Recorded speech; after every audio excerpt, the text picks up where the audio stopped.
Making headlines today is news that the government plans to roll out Sarah's Law nationwide in a bid to protect children like 8-year-old Sarah Payne, who was murdered by convicted sex offender Roy Whiting 10 years ago. From this week, every mother and father, carer and guardian will have the right to ask police about the background of any adult left unsupervised with their youngsters. This would not mean unrestricted open access to the sex offenders register. So do we welcome this law? Do you think this is a good idea, that it's finally coming through? I do. I mean, you know, I know that there's always the risk of the sort of the vigilante aspect of things, but I think in this case, it's well worth it. I mean, I know for a fact that if I was really concerned about someone, I mean, I'm imagining that this is unlike Megan's Law, where they just inform you if a sex offender is moving into your area. That's not what this is it? This is if you have concerns about you know, if your child is at a playgroup or if he's at a sort of Cubs type of place, or just actually being, you know, with somebody unsupervised, that you can choose to ask if they have a record, if they're a sex offender, and I think that should be welcomed. Well, it's already been trialled, as it were. It's been piloted and apparently has been deemed a success, which is why it's now going to be rolled out across the country. What about the worry that once you have that information, what do you do with it? You know, how do you feel once you know that you have a sex offender living nearby? Whoa, it's really heavy information to be the keeper of.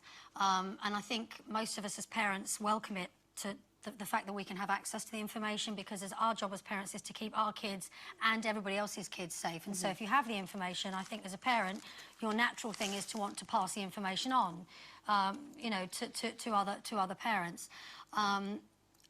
There are, of course, you know, people that would have the information and don't take the responsibility. And take it well. Well, to give you an example, a friend of mine discovered that she had a sex offender living across the road from her, and she told her husband, who I know is a lovely bloke, a very calm, down-to-earth person, a really sensible parent, who felt compelled to go and knock on this guy's door and ask him to his face, "Are you a sex offender?" And you could tell by the reaction, because it was evident that it was the truth. That was that, and obviously, you know, the whole neighbourhood were full of it. And then one particular day, this guy, who they'd established was a sex offender, was sat on the corner of the street by a sweet shop, sort of sat back in the bushes. She walked past and asked him to move on, given that she knew what his background was. He swore at her. She told her husband. Her husband then went round to this man's house, knocked on the door.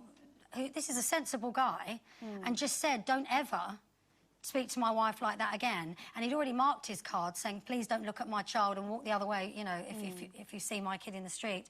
And then the police... Did he hit him? He got him up against the wall, because, you know, it's a very emotive thing, this subject, and it does make people feel very passionate. But the police came round and reprimanded him. Oh, of course, well, they would, yeah. And this is the thing, because, I mean, you know, and I mean... Why did they reprimand him? What reason did they give? Because apparently this person was being monitored within the community, and they believed that they had the whole human thing... rights. And it was within their control. So I don't wonder how the police... I mean, I don't worry about whether the police are going to deal with it, because, frankly, you know, it's up to us to protect our kids, and it's up to the police to deal with that lot. Can I just say, I mean, talking about the police, I know a couple of people who are policemen, and, you know, we've discussed this, obviously, you know, because I have children, and you know, friends of mine always have children. And the ones that I've spoken to, obviously I can't speak for the whole police force, they're a little bit hesitant about this because of the kind of example that you've just given there, because 99% of the time they know where these sex offenders are, they are keeping an eye on them in a very quiet way, but once the information becomes public knowledge, then it stirs up trouble. Now, I'm not necessarily taking sides here, I'm just saying that there are people that don't agree with it. I think it's a confusing area for the police anyway, because, you know, because of many reasons. But as Lisa said, I think it's an extremely emotive subject, and we all get very... I mean, I get very het up about it, and I'm sure we all do. And, you know, we all want to do something about it, don't we? And of course, naturally, we would. I mean, I think isn't it a sad world that we live in, that we mistrust every man that do you know what I mean? Walks by and you go, "Oh, he could be. Couldn't he?" You know, and I think that's what we mustn't do. But I have to say, I mean, my father, who looked after my little girl, And Keely was always one for just wearing knickers and, you know, and running around. And he every day went to the playground with her, and every day he'd bounce her on his knee and he'd hug her and kiss her, and oh, he just loved her so much.